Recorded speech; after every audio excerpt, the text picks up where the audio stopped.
பண்ணது எதுவுமே தப்பு கிடையாது. நான் லவ் பண்ணது மட்டும் தப்பு இல்ல. ஆமா, லவ் தவிர வேற என்ன தெரியும் உனக்கு? போய் குப்பையில போடுவோம் லவ். அதுவும் புரியல, நடப்பது பிடிக்கல, எனக்குள்ள ஓடையிறனா வெளிச்சத்தை தேடி இருட்டுல வாழ்ந்து தனிமையில் திணறுறனா. இதுதான் இனி நிஜமா?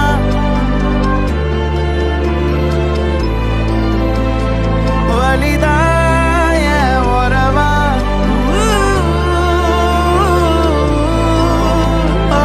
இதுதான் இனி நிஜமா?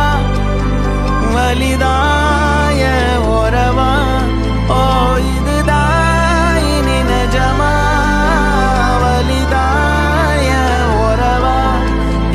உறவா உசுர உருவி எடுக்குதே, மனசும் கடந்து தவிக்குதே, கடந்து போகும் ஒவ்வொரு நொடியும் குத்தி கிழிக்குதே. ஓ கசந்து போன ஒவ்வொரு நினைப்பும் சுட்டு எரிக்குதே.